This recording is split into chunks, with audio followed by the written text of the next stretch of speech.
My name is Arthur Bjorhus, and I was born on a ranch in North Dakota on 29th of February, 1920.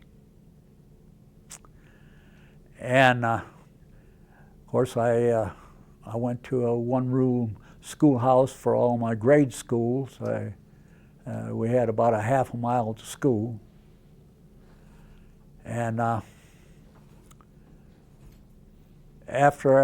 when I started high school, I got a part-time job after school in a creamery. So when I graduated from high school, well, the year I graduated, the boss offered me a full-time job, so I didn't go back. I never went back to work on the farm again, or the ranch. World War II broke out. I'll never forget it. And I went down to enlist right away. And of course, I only had sight in one eye, so the draft board classed me as 4F and said that I would never go into service. The best thing for me to do is go out and get some kind of defense work. So I went out to California and got a job on Kaiser shipyards. This was, I went out in about, well, I went to work in the shipyards about March or April. The next February, which was 1943, I got a call from the draft board to come down to the draft board. So I went down, and I thought, I just asked my foreman for the day off. I said I have to go down to the draft board, but they aren't going to take me. They got me classed as 4F. So, well, I went down and went through the physical and everything, and was interviewed. And about 4 o'clock in the afternoon, there was about 50 people down there that day being interviewed. A sergeant got up and he called off the names of the people that were to report to Presidio of Monterey for basic training. And they give us 7 days. And don't you know, my name was the second name called. Well, I went to basic training, which we just got started, you might say, in basic training. I was there maybe 5 or 6 days. And they called a bunch of us. There was about 35 of us. And we were all 35 that so happened were people that were 4F, had been classed as 4F. And we were shipping out to a little town of Brigham City, Utah. Now, at Brigham City, the Army had built a hospital. It was a brand new hospital. And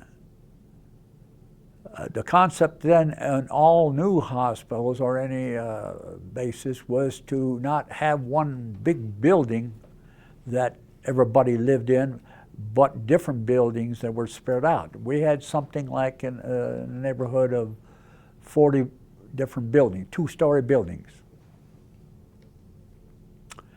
And my first job there, I'll never forget it, is we got in about 11 o'clock at night, and the next morning they got us up for breakfast, and we fell out and for formation, and then they named off a bunch of guys. You go with this guy, and you go with that guy, and so on. My first job, and for about a week, I was going around scraping the little tags they had on the windows. You know, every window in those days come with a little tag on it, and I was scraping those off with razor blades. There was no patience. And then all of a sudden one day a train pulled in. There was a train, it come right into the hospital. And they were bringing back personnel from Guadalcanal. It was a whole trainload of them. Well, also by this time they had interviewed us and given us permanent jobs. And I got assigned to the kitchen.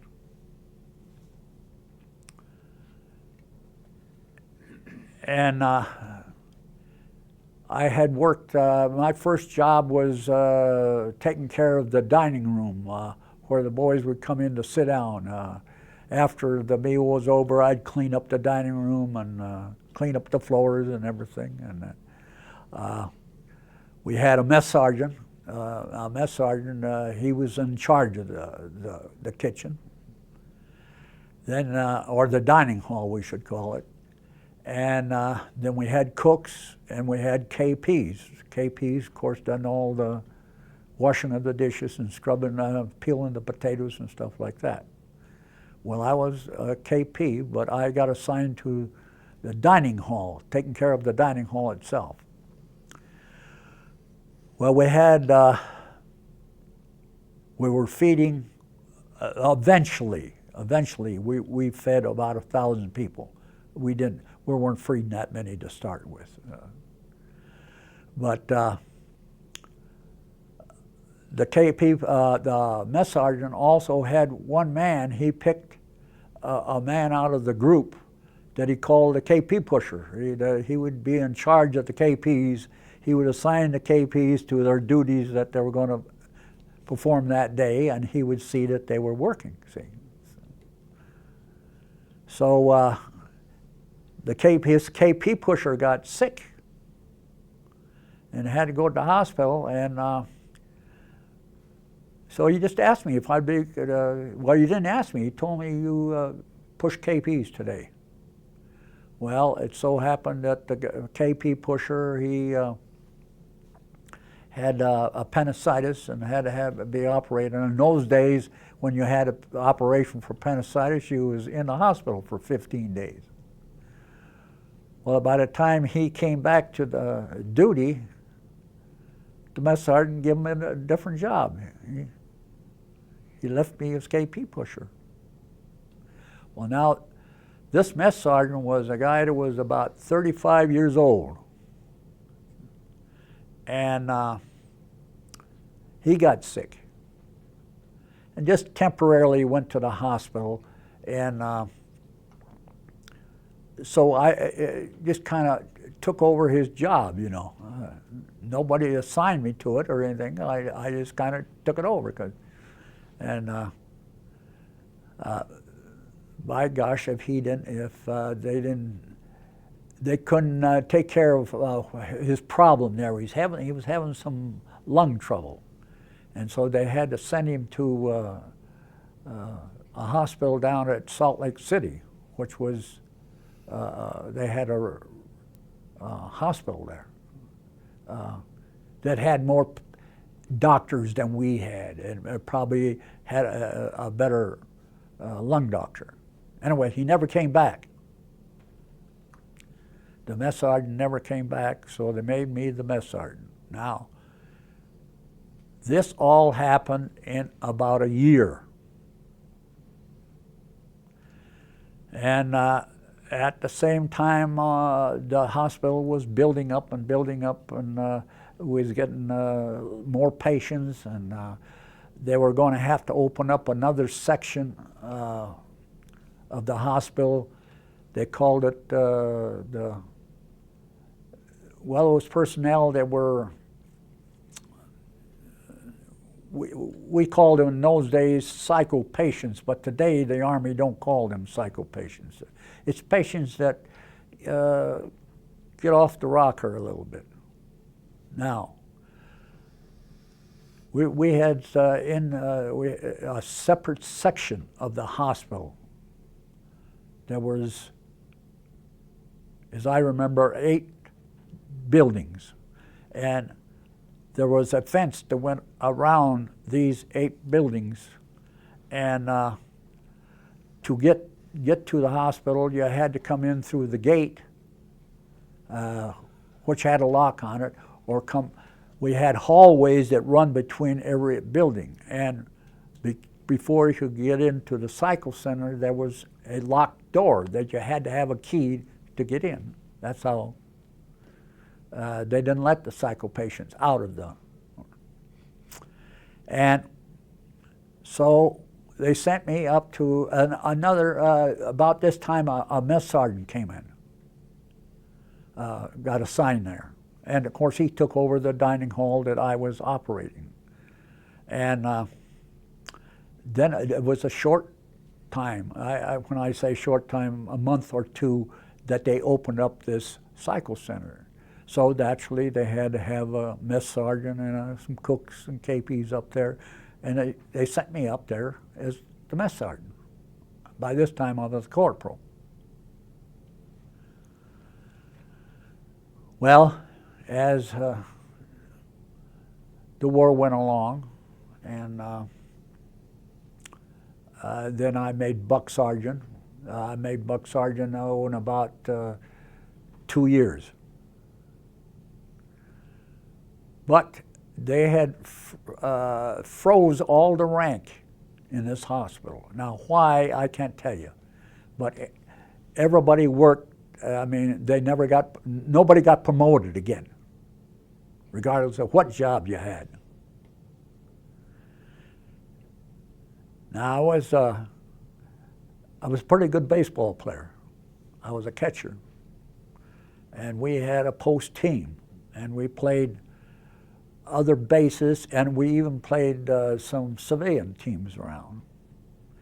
And we had a guy that was a pitcher that got drafted in the Army, and his name was George Bowles. He was pitching then for the St. Louis Browns, I believe they were called. St. Louis at those days, prior to, they had the Cardinals, and I believe it was the Browns. The Cardinals was in the National League, the Browns were in the American League. Well, George was a heck of a pitcher. In fact, I didn't even know that I could catch him when I first started catching him. He could really pitch that ball. But George had eyesight problem. You couldn't give George signals with your fingers. You had to always give signals with your hand on your knee or on your thigh or on the right knee or on the left. Now, that's because he couldn't see good enough to see your fingers.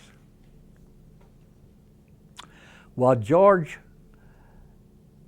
had 1 year of college, and he was a real sharp guy. And George ended up as a sergeant major for the hospital. And of course, playing ball with him and everything, George and I became good friends, and our wives, by this time I'm married, and so was George, and our wives were good friends. And so the war is over. And of course, you got out of the service after the World War II on the point system. You was given 4 points for every month that you spent overseas, but only 3 points for stateside duty. So all of us guys that had not gone overseas were low on the totem pole getting out. And I was scheduled to get out in 1946, June of 1946. Well, George used to come down to my mess hall and eat every day. And in fact, he come down he ate down in my office and one day he says, "You know, Art, I kind of like this Army." He says, of course, he was a master sergeant. He said, I know darn well that my baseball career is kind of skeptical, because he says, for one thing, my sight, I'm not going to last as a baseball pitcher. And he said, I think I'm going to enlist in the Army, in regular Army. I said, you know what?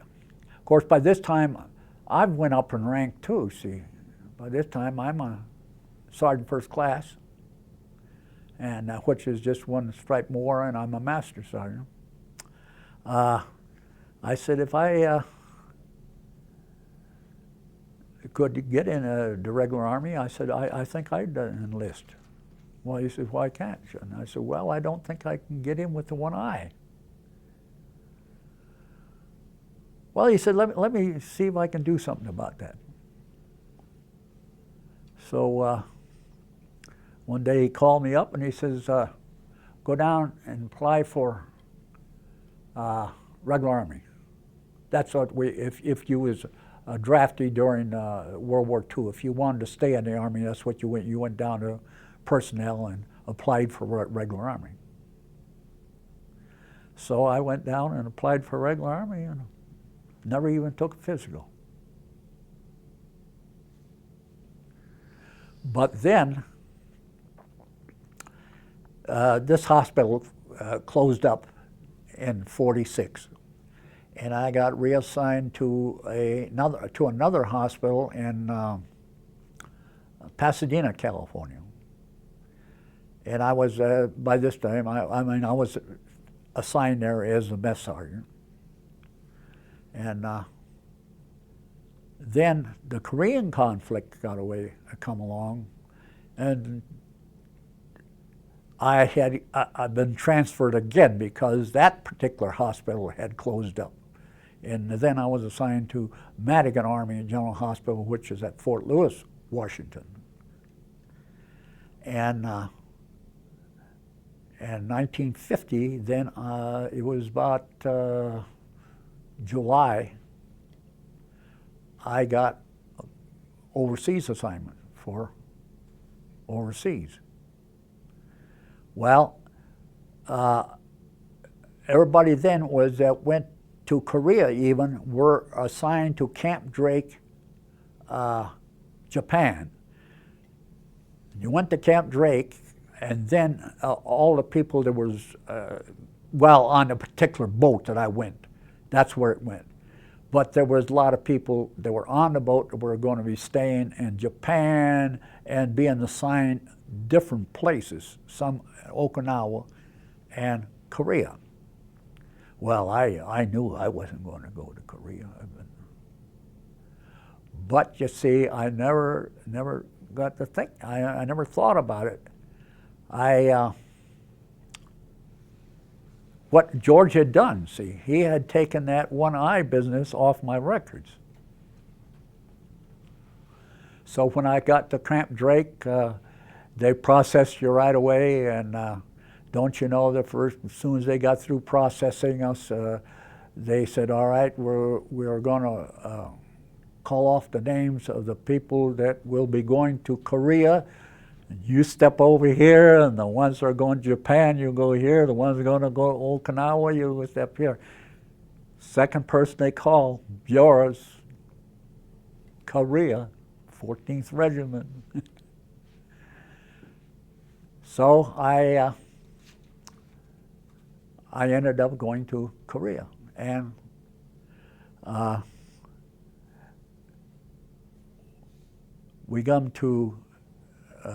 we landed in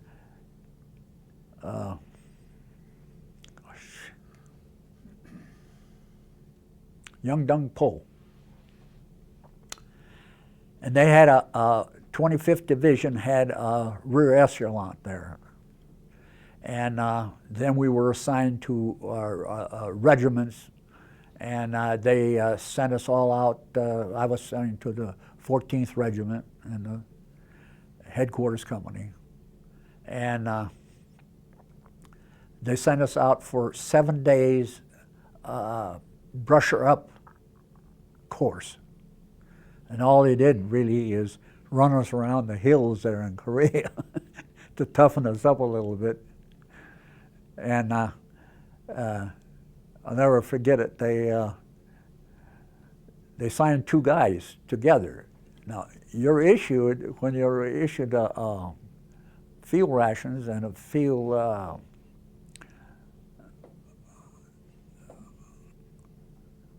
well, you got a tent. It's a pup tent. You're only issued half of that pup tent,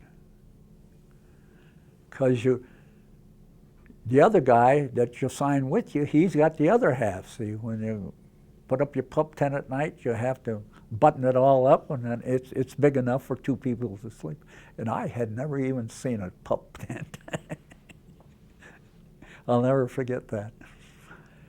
And this guy that I was assigned, I was like I say, I was master sergeant, and the guy that I got hooked up with was buck sergeant. But he was, I think he had about 9 years in, but he'd been in infantry all this time. In fact, he had got into Germany just the last of the war, and then this was his second combat overseas assignment. And boy, he thought I was the dumbest guy there ever was. He didn't even know how to button up a pup tent. Well, to make a long story short, when the 7 days of training was ended up, they loaded us in a truck, and I reported with the group down to this company commander. They were on the line. It was right then they were establishing the 38th parallel. They had established the 38th parallel. And it was still having a little flack with the Koreans trying to come through, see.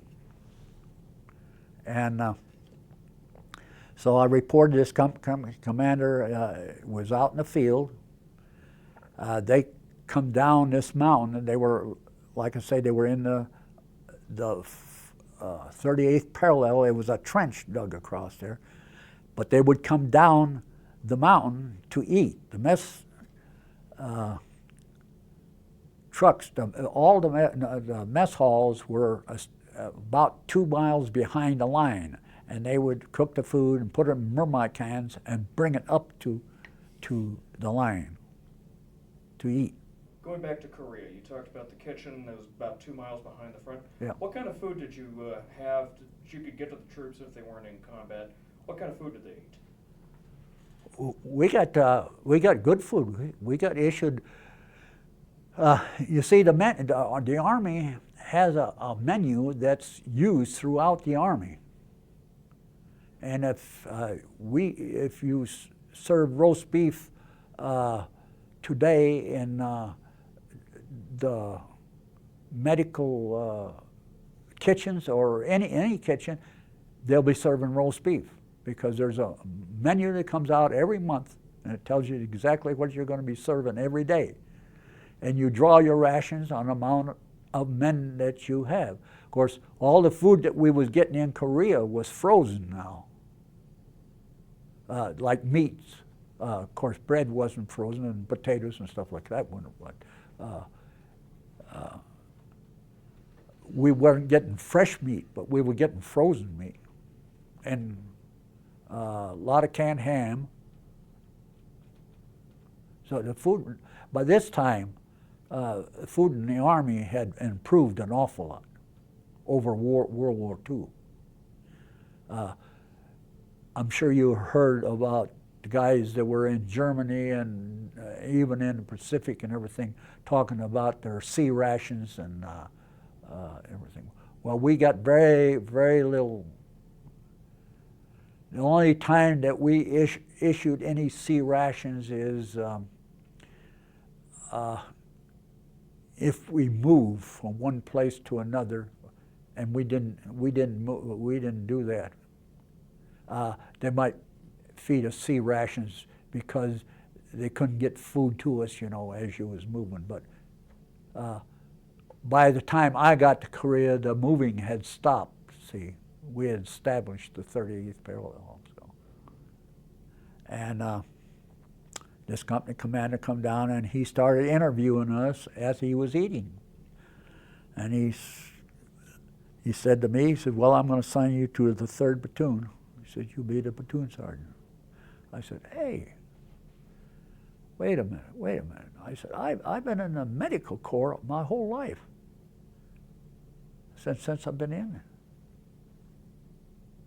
I said, I don't know anything about the infantry. Well, he said, you got the stripes.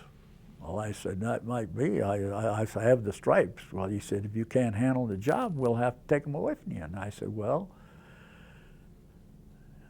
Captain, you might be able to do that, but I'm not going to take over your platoon because I said, I don't know nothing about the infantry.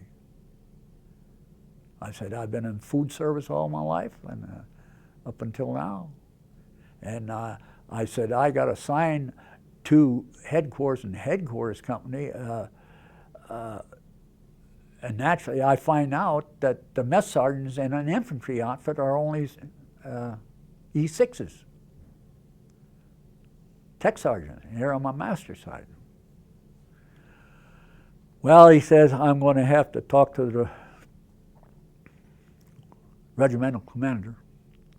So he says, you go back with the mess truck tonight, and he says, we'll get hold of you before the next day is over with. Well, a captain come down to see me, and he says, I understand you don't care much for the infantry. And I said, it isn't, Captain, it isn't that I don't like the infantry. I said, I just didn't want to take over a platoon. I said, I don't know anything about the infantry. I said, the only rifle that I've shot is when we qualified. Periodically, you know, you'd have to go out for qualifications, even if you were a medic, see. Well, he says, we need a first sergeant down in headquarters and headquarters company. You think you can handle it? And I said, sure I can. I know darn well I can. Because I didn't want to stay in that infantry outfit. And that's how come I became the mess sergeant of headquarters and headquarters company.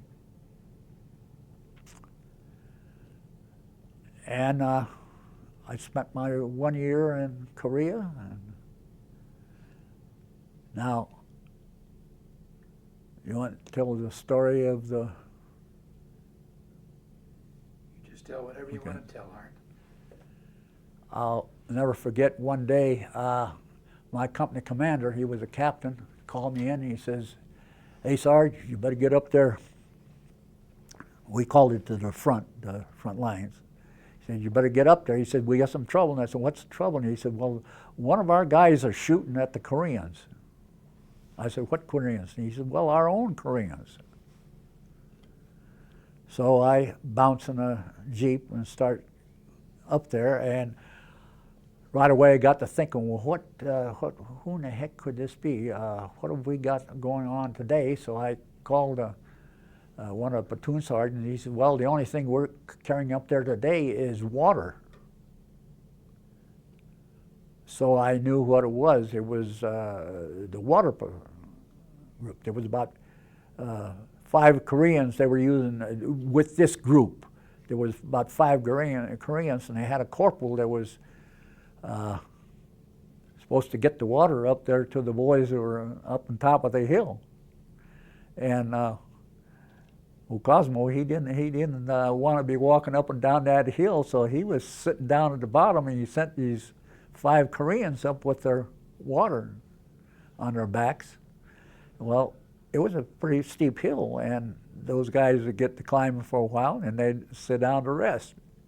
Well, when Cosmo figured they had rested enough, he went up, and he had a F-16, and he'd up and shoot, not at them, but close to them, enough to scare them that they would climb again. Well, the regimental commander just happened to hear this here noise going on down in in back of the lines, and he got to investigating it, and he saw what was happening, and he called my captain, and he said, your boys are shooting at our Koreans down there. You better get out down there and straighten them out. Well, the captain sent me. Well, it ended up Cosmo wasn't pushing KP water carriers anymore. You were telling me from time to time that you paid some visits to the front line and you saw what those conditions were, and you were telling me about casualties of some patrols. You want to tell us a little bit about that? Well, naturally, being the first, I was not on the front lines all the time. I was in headquarters and headquarters company, and headquarters company is the company that supports all the other companies. Like it's responsible to get the ammunition to them and to get the communications and which come under headquarters company.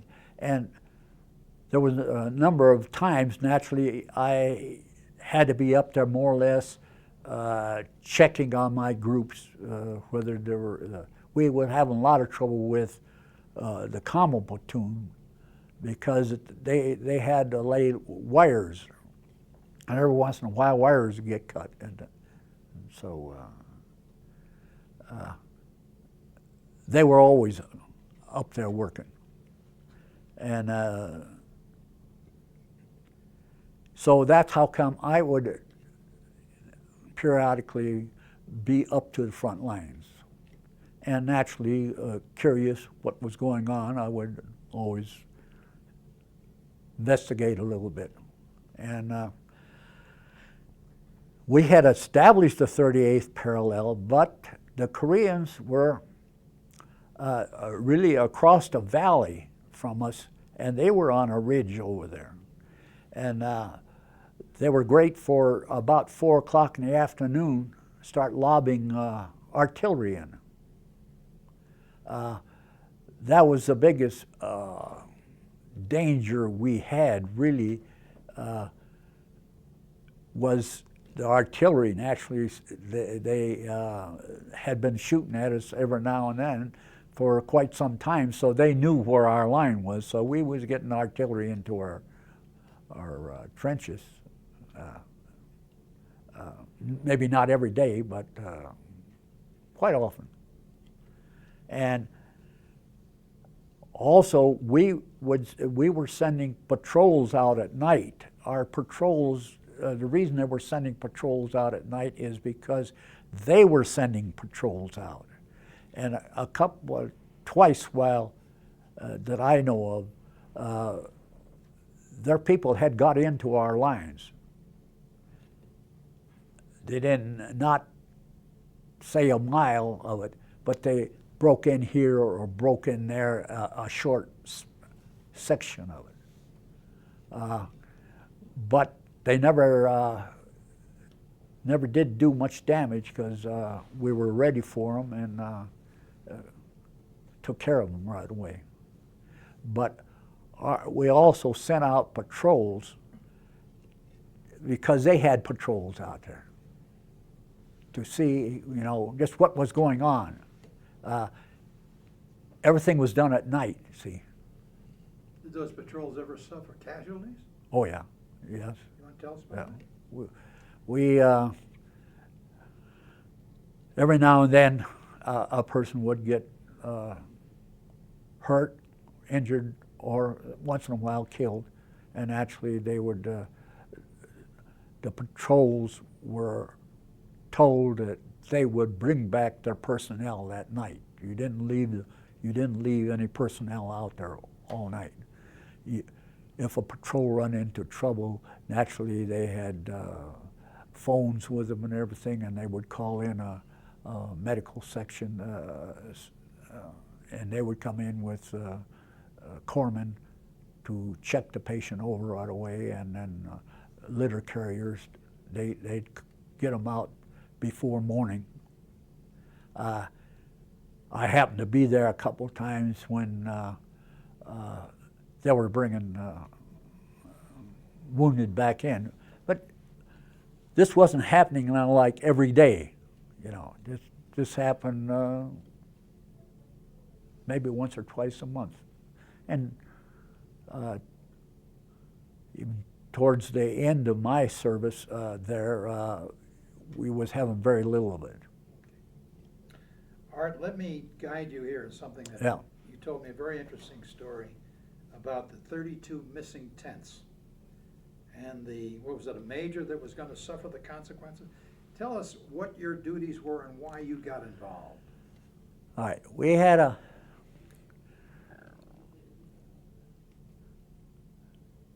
an S4 officer. Now, an S4 was really responsible for ammunition and sleeping, seeing that the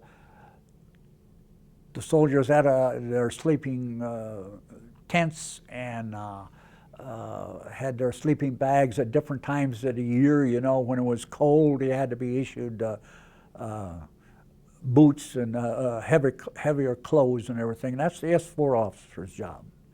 And he was more or less stationed back where we was in headquarters company.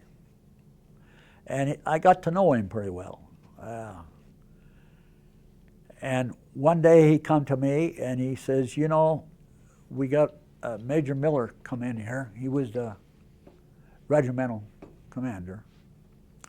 This is the first time that he's ever commanded a regiment. And he come in here and he kind of neglected to check that he had to sign for all the material, you know, like the guns and when I say the guns, the artillery guns and tents and stuff like that. Well, he didn't find out till after the other people had been relieved and everything, and he didn't find it out right away, but find out that he was short 32 squad tents. And he says, Art, there's an S4 officer came to me and he says, Art, do you know anybody back in the rear, back at Young Dung Bowl? Because 25th Division had warehouses back there. I said, yes, I do. I just so happens that there was a guy that I was stationed with, and he come over and he got assigned to supply, and that's where he's at, or he was the last time I knew. Well, he said, if I arrange to get you a truck, or he said, would you go down there and see whether we can help out old Miller?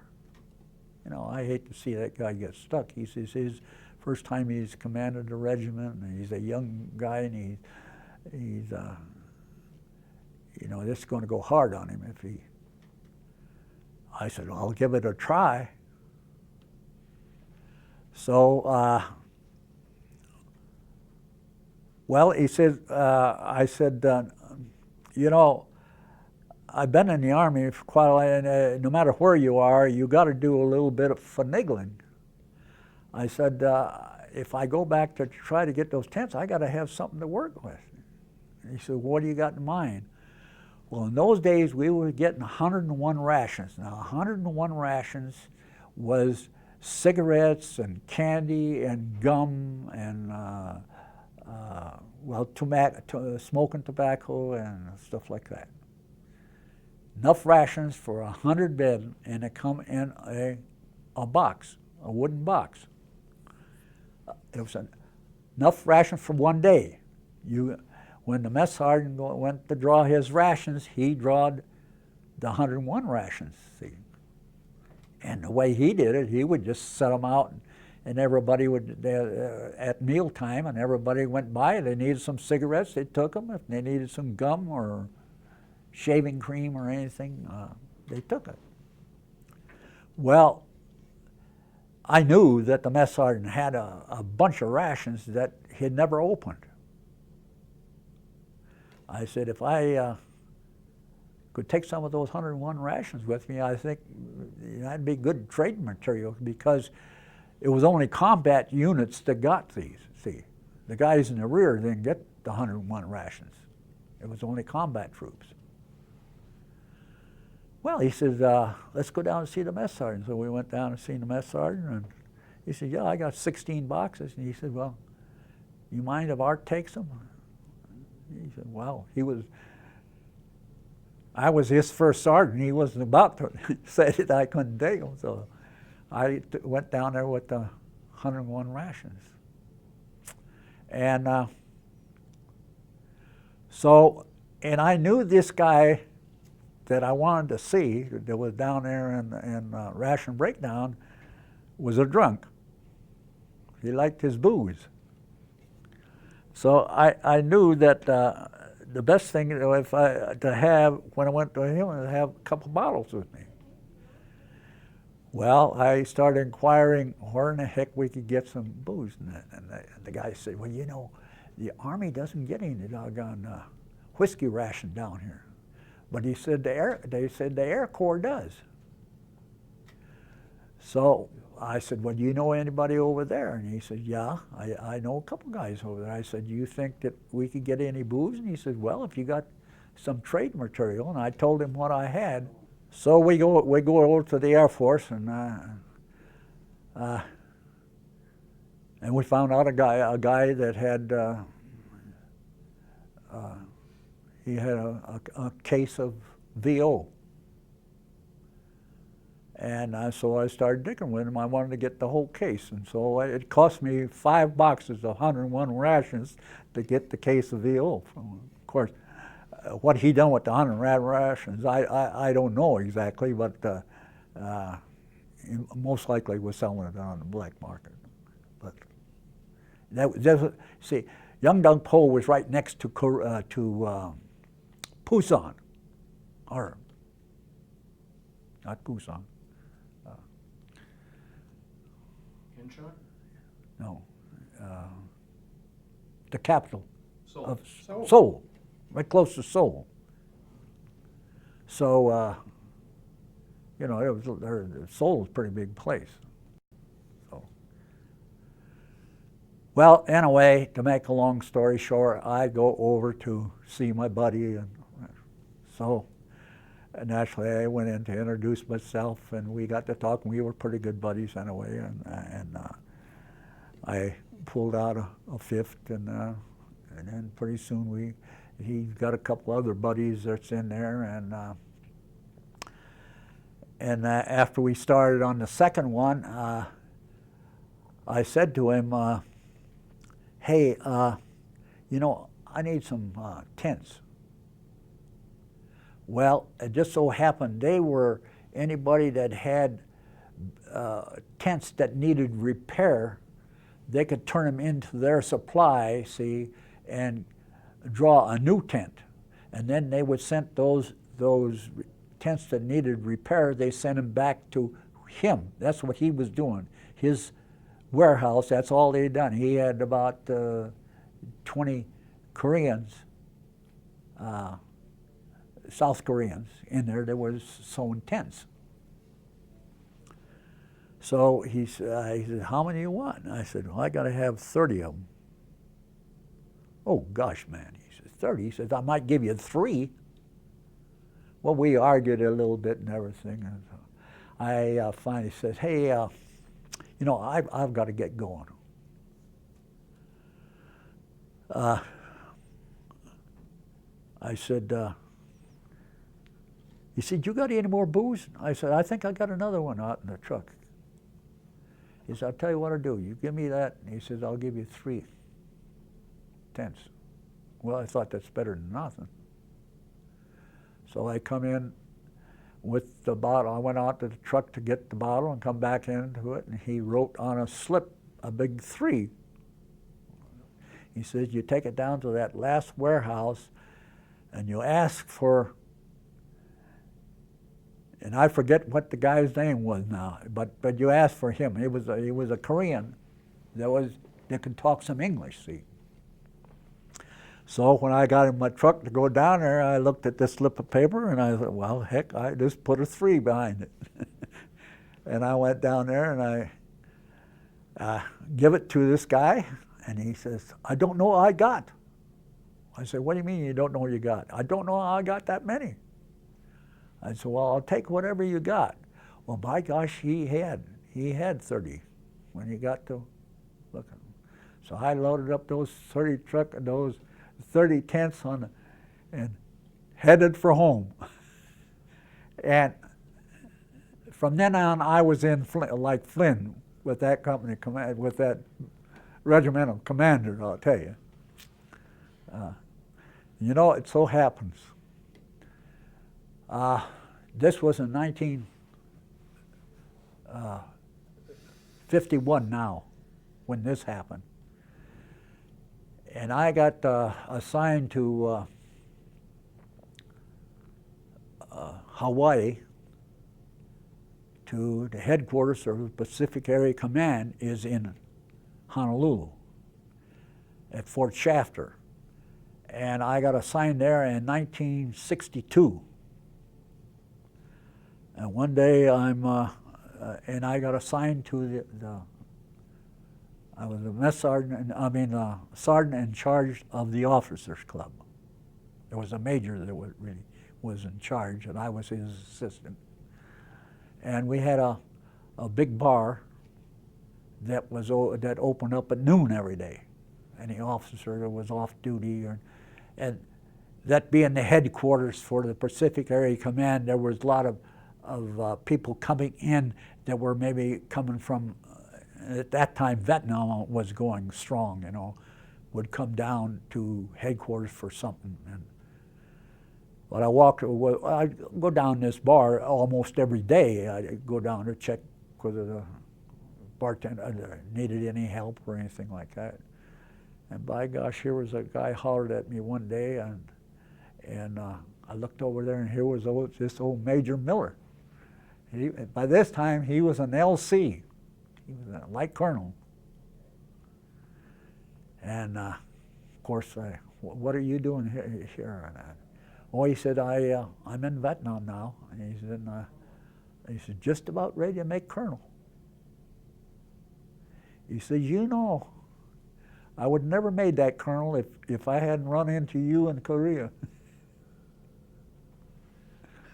That's a cute story. So he told these guys, he says, I want you guys to know this is the best scrounger that the Army ever had.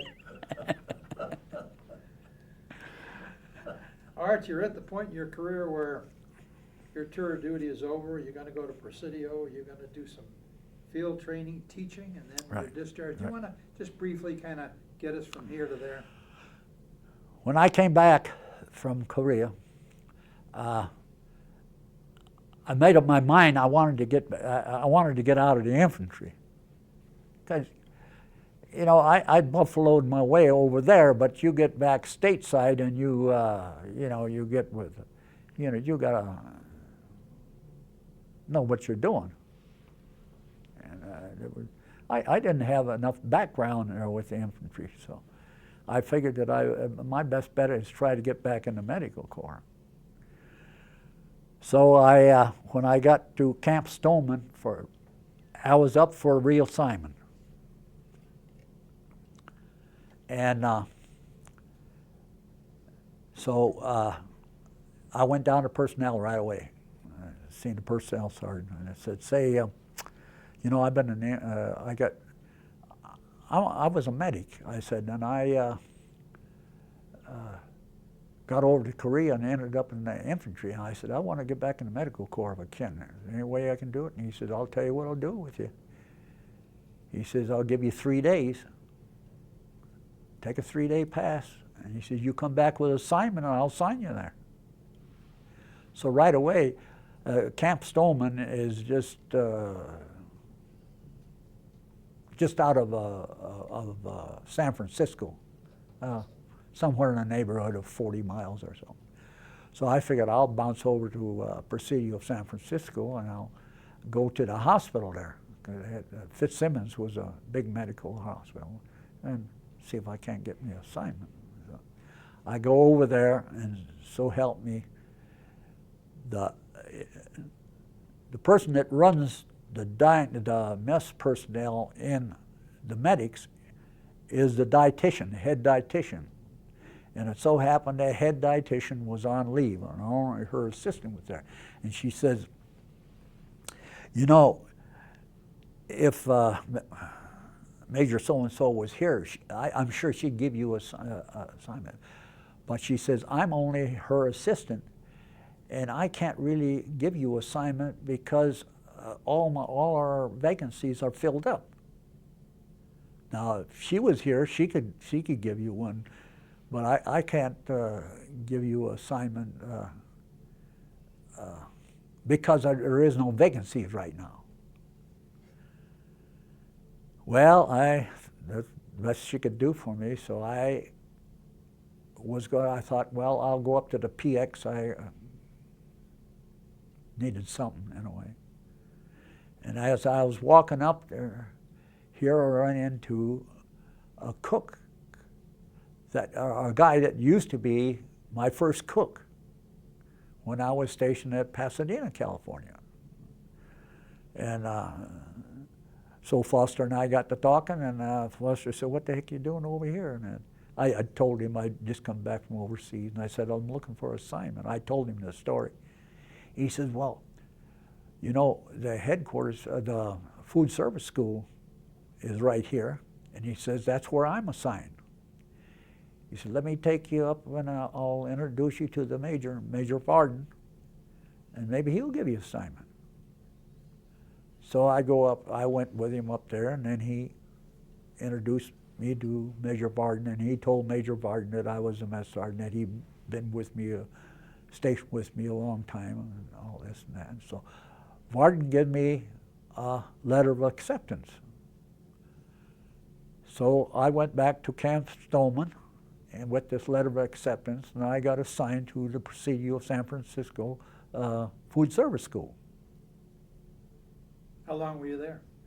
I was there 1 year, and they closed that darn school up. And they sent me to Fort Lewis, Washington. Now, at that time, there was 4 schools in the 6th Army area. And they closed 2 of them. And the only 2 that they're going to have that was staying open was the one at Fort Lewis, Washington, and the one at Fort Ord, California. So he said, well, when they closed that school up, they asked us what we would prefer. All of us didn't get assigned, stay with the school. But I got assigned to the field training area of the food service school. We was training field equipment and how to feed troops in the field, see. And so I said, well, of the 2, I'd like to go to Fort Lewis. I was one of the ones that was chosen to stay with the food service school. So I got assigned to Fort Lewis, Washington. Don't you know, 14 months later, they closed that school down. They cut down to 1 school per Army area, which was Fort Ord. Well, the commandant of that school, he took 14 guys with him. 14 guys that were assigned to the school, he took 14 with him. And I was one of the 14. And so I got assigned to Fort Ord, California. I was at Fort Ord for 10 straight years. And I, again, was in charge of the field training area. Well, after I'd been there about 8 years, one day the commandant called me in and he said, hey, Major so-and-so, and this major, I knew who he was. He was in charge of the officer in charge of NCO clubs and officers clubs. You have one officer, He's in charge of the officers club, and he's also responsible for the NCO club and the junior NCO club and everything. He needed a mess sergeant or a sergeant to run the NCO club. Well, I had by this time I've got 3 children, so I bartended at the NCO club every other night to make extra money, see. And I got to know this here major that was in charge of and the guy that was the sergeant in charge of the NCO club had got orders for overseas, and so they had to have a replacement for him. And he mentioned he happened to come in the club that night that the guy got his orders, and he said, "Hey, do you want to be the club officer, sergeant?" They paid extra for that. See, you got $250 a month extra for that. I said, "Sure, I'll take it." And so he'd call my commandant, and my commandant, he asked me if I wanted it, and I said, "Yeah." So he released me to it. And that's how come, from then on, that's all I did was run NCO clubs, and that's how come I was assigned to the officers club there at Hawaii. When I went over, got orders for Hawaii, they needed a club sergeant. Art, would you say, looking back on your career, that you were one of those birds that knew their way around things? I would say so. Can you tell us so that Well,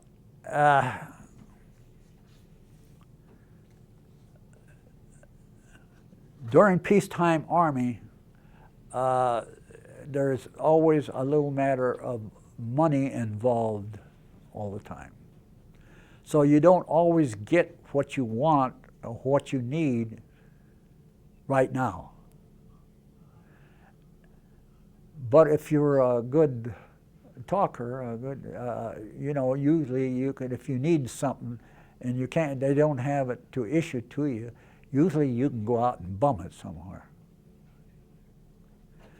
Well, I got to be known as a trader. If I needed something, I'd go to a certain person, and if he didn't have what I wanted, he said, "Well, I tell you what, I got a bunch of bed sheets I got to get rid of." He says, "They're got an inventory coming up, and I got these doggone bed sheets, too many bed sheets." Well, I said, "I got a place to store them." I said, so I took them. Well, then somebody needed some fence posts or something. Well, I traded the bed sheet for fence posts, and then I got extra fence posts, and I traded them with somebody else or something. So it got to, at Fort Ord, if anybody had to bum something, they come out to my field training area. Art, we are very, very grateful to you for a very nice interview. You bet.